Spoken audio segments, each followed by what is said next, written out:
Radio Publique Africaine.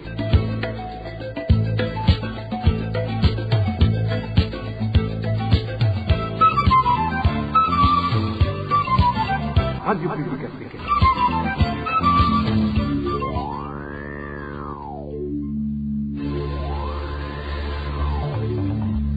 C'est le moment de suivre le journal parlé en français. À la présentation, Josiane Mouzaned. Nous sommes le mercredi 31 janvier 2024. Bienvenue mesdames et messieurs à ce journal dont voici d'abord les grandes articulations.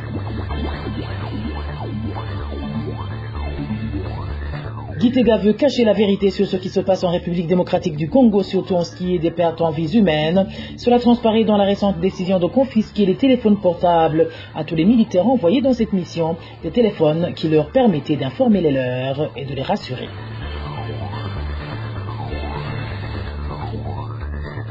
Risque de paralyser des activités sur le port de Rumongue. À l'origine, la montée des eaux du lac Tanganyika.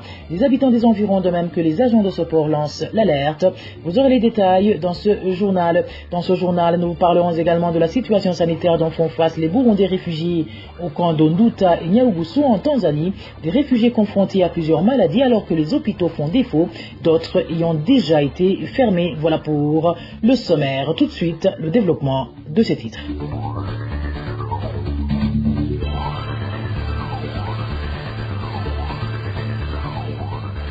Rebonsoir. Sécurité pour commencer. L'armée burundaise a interdit aux militaires déployés en RDC pour combattre leur M23 aux côtés des FARDC de se munir de leur téléphone mobile. Ces militaires s'indignent de cette mesure du fait que le téléphone était le seul moyen dont ils disposaient pour informer les familles si les leurs sont encore en vie ou ont été tués sur le champ de bataille, ce qui prouve que le gouvernement burundais ne veut rien communiquer au public ni aux familles des militaires sur les pertes énormes en vies humaines que subit l'armée burundaise à l'est de la RDC dans cette guerre contre le M23. Le point avec Onésime de Chimagit. Le gouvernement burundais n'a jamais voulu communiquer la réalité de ce qui se passe sur le champ de bataille à l'est de la République démocratique du Congo, notamment sur les effectifs et des pertes en vies humaines que subit l'armée burundaise. Bien que le public ne fût pas informé sur le bilan des morts, les familles des victimes parvenaient de savoir les nouvelles de l'heure grâce au téléphone mobile. Ce militaire indique que le seul moyen qu'ils disposaient pour communiquer avec leurs familles a été arraché par les autorités burundaises, témoignent l'aide de ces militaires. En ce qui concerne les militaires déployés à l'est de la RDC, on était habitué à transmettre des nouvelles à nos familles par téléphone, mais pour le moment, il est quasiment impossible pour nous de communiquer car ils nous ont interdit de se munir de nos téléphones. Nous venons de perdre beaucoup de militaires dans cette guerre contre le M23, mais nous ne pouvons pas informer les familles des victimes qui ne cessent de nous appeler pour demander la situation des leurs qui sont au Congo. On n'en sait pas grand-chose car ceux qui sont là-bas n'ont pas de téléphone. Ce militaire donne l'exemple d'une femme qui appelle souvent pour demander si son mari vit encore, d'autant plus qu'elle entend des rumeurs que son époux serait tué sur le champ de bataille. Cette situation inquiète beaucoup ces militaires qui ne parviennent pas aujourd'hui à avoir des informations réelles de ce qui se passe en RDC, afin de les partager à ces familles angoissées. Regrette toujours ce militaire qui s'est entretenu avec la RPA.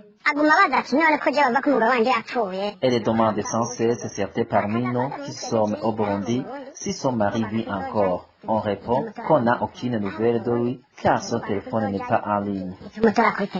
Ce militaire burundais demande au président de la République et au chef de l'état-major général de l'armée burundaise d'arrêter de s'impliquer dans une guerre qui ne concerne pas le Burundi, de conseiller plutôt les deux parties en conflit de s'asseoir sur la même table de négociation, afin que les fils de notre nation cessent de périr pour rien.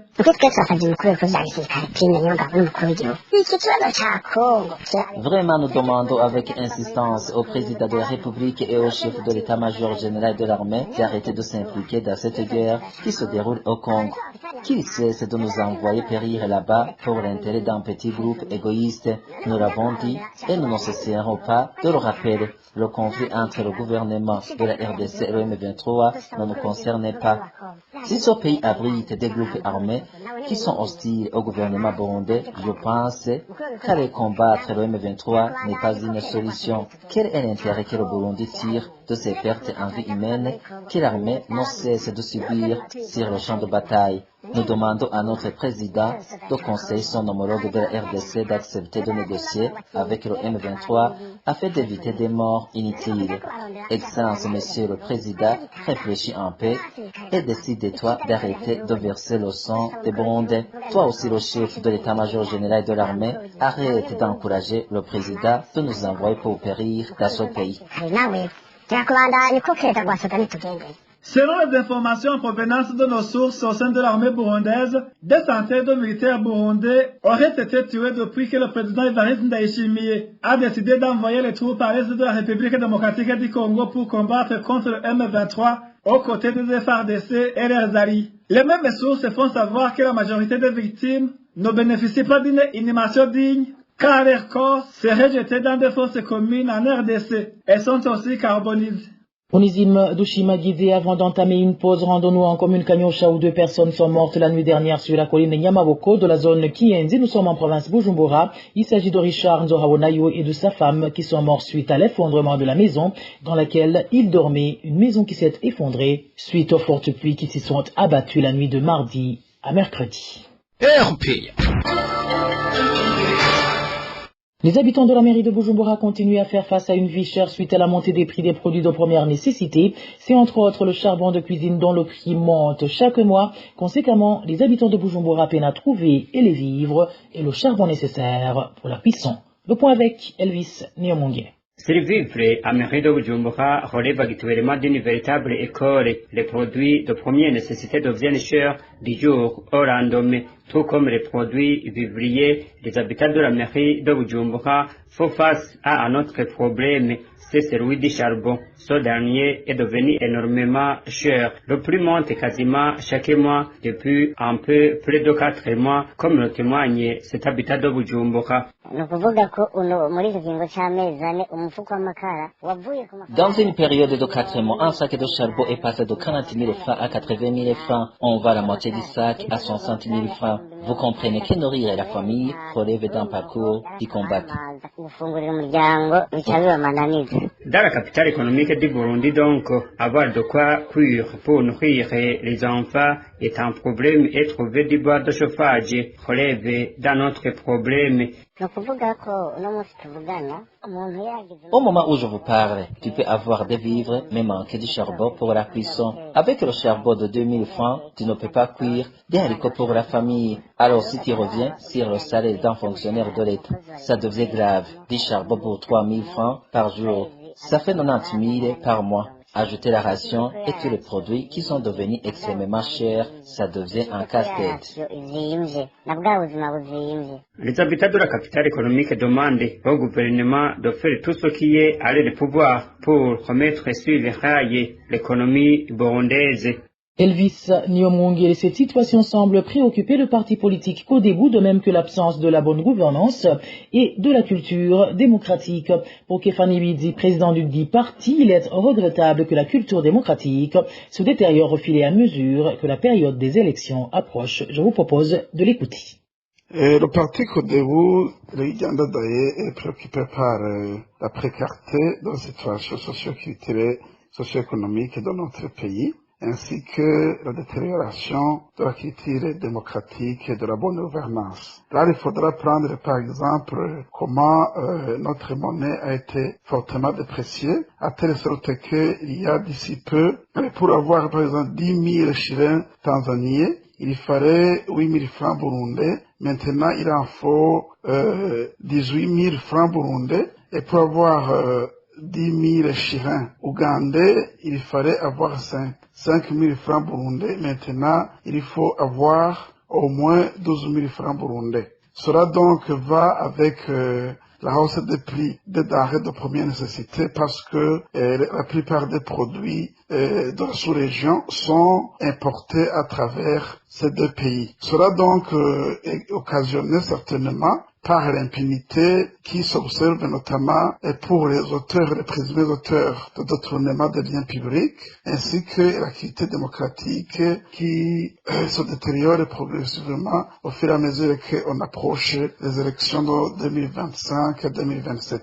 Cela devient de plus en plus étonnant parce que la plupart des initiatives qui ont été menées n'ont pas abouti à bon port. Là, on citerait par exemple le CCRP qui a été remplacé par le Programme national de développement et qui vient d'être détrôné par la vision 2040-2060. Tous ces programmes-là déjà initiés n'ont pas apporté de solutions aux problèmes économiques de notre pays et on pense que même la vision 2040-2060 risque de subir le même coup. Et Kefani Bizi de préconiser une table ronde avec tous les acteurs politiques afin de sortir le Burundi de cette situation, car pour lui, il est plus qu'évident que le parti au pouvoir a échoué. Encore une fois, Kefani Bizi, président du parti Codebu. C'est pour cette raison que nous proposons qu'il y ait une table ronde de tous les intervenants, notamment les intellectuels, les partis politiques, la société civile et toutes autres personnes nécessaires, pour qu'on puisse définir ensemble quelles sont les actions à mener à court, moyen et long terme pour essayer de sortir du gouffre, parce que on constate que, en tout cas, le gouvernement en place n'a pas les solutions à ces problèmes socio-économiques qui minent notre pays. Et l'ancien vice-président de la République, Frédéric Mambouguion-Villa, appelle à la responsabilisation et à la prise de conscience citoyenne par rapport aux crimes économiques en cours au Burundi. Pour lui, le silence complice de la population fait croire au régime du CNDD-FDD que la population est bien contente de la situation dans laquelle il se trouve. Suivez. C'est que le système du CNDD-FDD, il est difficile d'en espérer des solutions qui puissent arrêter la tendance actuelle et remonter la pente pour que nous puissions avoir le pays redressé. Pourquoi? Parce qu'on constate que le système du CNDD-FDD est gangréné par la corruption de la base au sommet, du sommet à la base, et par conséquent, il ne peut pas y avoir de ressort pour avoir des actions contraires. Parce que ça va faire 20 ans, on n'en a pas vu, on n'en verra pas 20 ans après. Ce serait impossible. Parce que les gens qui ont été nourris par ce canard-là ont fait ça la vie. La corruption est devenue leur propre vie. C'est pourquoi la justice ne fonctionne plus. C'est pourquoi la fonction publique ne fonctionne pas tout à fait comme elle devrait fonctionner. C'est pour cette raison que les choses ne marchent pas et que le Burundi est classé dernier dans tous les domaines. C'est une conséquence logique. Donc, autrement dit, l'unique solution, c'est la responsabilisation du peuple burundais. Qu'elle soit à l'extérieur, qu'elle soit à l'intérieur, il faut qu'il y ait une conscience, de citoyen, une conscience citoyenne pour que tout le monde observe ce qui se passe dans son pays et qu'ils aient des actions pour dire qu'ils ne sont pas d'accord avec la façon dont ils sont dirigés. Le droit inaliénable, c'est de dire « je suis mal dirigé, je ne suis pas d'accord, parce qu'on me vole mon avis ». Donc, on peut dire non, non et non. Je crois que c'est ça la solution qui devrait commencer à se manifester aujourd'hui. Il n'y a pas d'autre voie pour que le Burundi puisse être sauvé. L'ancien vice-président de la République réagit après le scandale financier signalé au sein de la Banque centrale BRB, où plus de 27 millions de dollars ont été volatilisés sans trace. L'actuel patron des services de renseignement, le général Ildefonse Habarulema, et l'ancien gouverneur de la BRB, Dieudonné Mulenga-Ntwari, sont cités au centre de cette affaire, dont le président Ndayishimiye serait l'investigateur. En page de gouvernance, la remise et reprise des stands dans les marchés publics en mairie de Bujumbura n'a pas eu lieu ce mercredi 31 janvier comme prévu. Dans un communiqué signé Jimmy Atonimana, maire de la ville de Bujumbura, cette opération n'a pas eu lieu conformément à une ordonnance ministérielle du 25 janvier cette année. Pour rappel, le bureau du maire de la ville avait en date du 24 janvier annoncé la remise et reprise de ces stands. Au plus tard, le 31 janvier, donc aujourd'hui, une courte pause et nous parlons éducation. RP Certains élèves des écoles post-fondamentales à régime d'externat, surtout ceux de la ville de Gitega et des chefs-lieux des communes, voire des centres à vocation commerciale, si à différents endroits, s'adonnent ces derniers temps à la consommation des stupéfiants, la drogue la plus prisée et le cannabis qui coûte moins cher ainsi que les boissons dites Busta, ce qui inquiète beaucoup les parents et voisins suite au comportement de ces derniers. Dani Clay Latroumva nous en dit plus. Ce sont certains élèves garçons des écoles du poste fondamental à régime d'externat, surtout de la ville de Gitega et des chefs-lieux des communes, voire des centres à vocation commerciale et six à différents endroits, qui consomment souvent ces stupéfiants. Ces derniers sont essentiellement le cannabis, qui est moins cher, les autres importés, tels Busta, étant moins consommés car trop chers. Ils consomment aussi les boissons très alcoolisées produites à Kayanza et Ngozi, comme Kik, Savannah Wine, Hodzagara, Caribou et d'autres. Très peu d'élèves filles les consomment, mais à un pourcentage moindre par rapport aux garçons. En effet, certaines fois, les élèves prennent ces stupéfiants pendant la pause. Après la pause, soit ils retournent en classe, soit ils n'y retournent pas et rentrent. Ceux qui retournent en classe manifestent souvent une insolence notoire envers les autorités scolaires. Les conséquences fréquentes pour tous ces élèves sont l'école buissonnière, les échecs scolaires, les renvois, les convocations de leurs parents, etc. Cela étant, même dans des écoles à régime d'internat, quelques élèves consomment les stupéfiants et les boissons très alcoolisés. Mais comme plusieurs écoles de cette catégorie sont clôturées, ils ont des difficultés pour en avoir, mais ils font tout pour s'en procurer. D'autres carottent et sautent la clôture. Les conséquences sont les mêmes que pour les confrères externes. Quant à leurs parents, ils sont étonnés quand ils sont convoqués pour être informés des fautes de leurs enfants et disent que c'est la mauvaise compagnie qui les a changés, du moins qu'ils n'ont jamais cessé de leur fournir de bons conseils. Ils demandent aux éducateurs de doubler d'efforts pour redresser leurs enfants. Même son de cloche chez les éducateurs qui demandent aux parents de faire de même dès le bas âge de leurs enfants. Dani Claire Ilatroumva, je vous le disais en titre, la montée des eaux du lac Tanganyika menace le port se trouvant en province Rumongue. Étant donné que ces eaux ont déjà inondé ce port, les habitants qui y travaillent disent que si rien n'est fait, les activités peuvent être paralysées à tout moment à voir la vitesse de la montée de ces eaux du lac. Et le point avec Eric Nyonzima. Ici, c'est au port de Rumongue, situé dans la commune et province de Rumongue. Les habitants tirent une sonnette d'alarme en disant que les eaux du lac Tanganyika sont en train de monter d'une manière inquiétante. Par conséquent, ces eaux ont inondé ce port. Certains habitants qui exercent leurs activités dans ce port font savoir que si rien n'est fait, les activités dans ce port risquent d'être suspendues à tout moment. En réalité, si rien n'est fait dans l'immédiat et que la pluie continue à tomber abondamment, comme c'est le cas actuellement, les activités sur le pont risquent d'être suspendues définitivement car les eaux ne cessent de monter.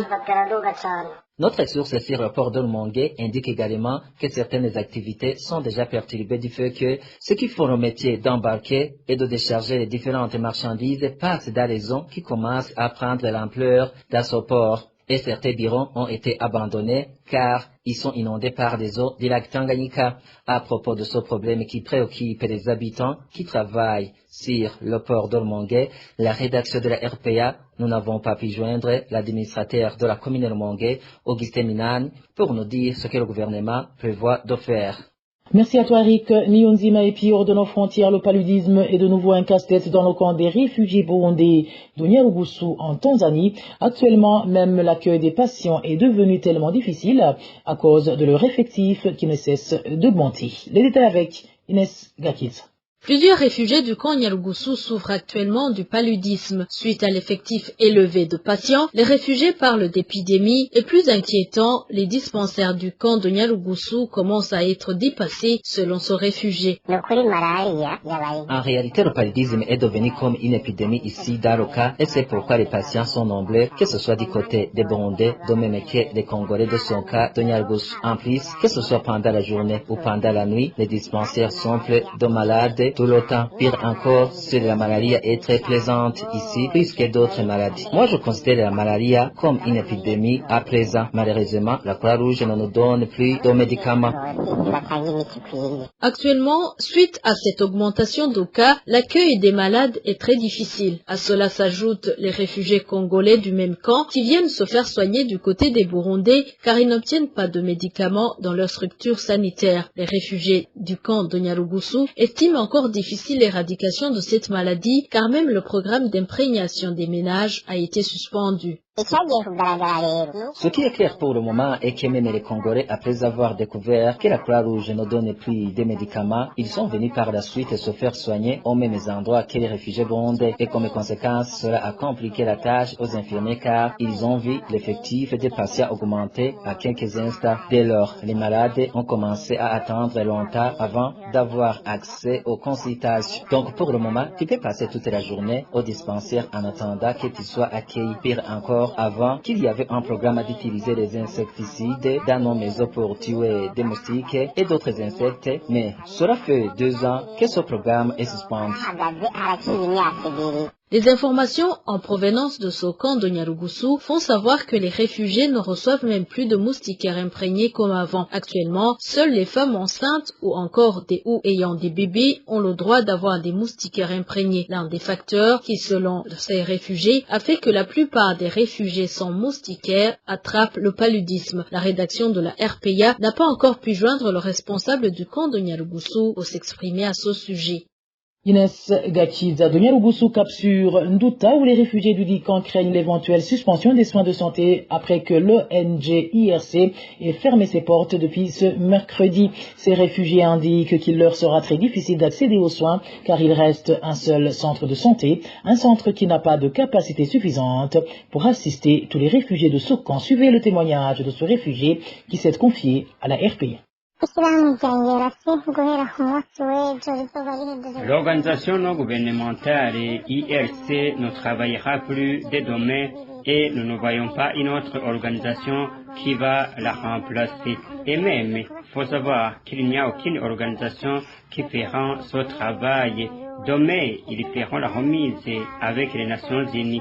Je ne sais pas si les Nations Unies pourraient les ordonner de continuer le travail, mais il n'y a pas d'espoir parce qu'ils ont déjà remis le matériel et les médicaments. Demain, ils finiront ce travail dans le centre de santé qui reste. Je ne pense pas qu'ils peuvent reprendre les activités parce qu'ils ont déjà donné le matériel. Le MTU a dit qu'il n'est pas à mesure d'accueillir un grand nombre de patients. Tu comprends que des gens qui se faisaient soigner dans 5 centres de santé ne peuvent pas être servis par un seul centre de santé.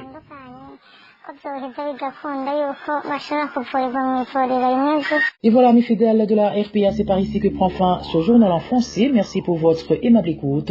Merci aux équipes rédactionnelles et techniques pour leur franche et parfaite collaboration.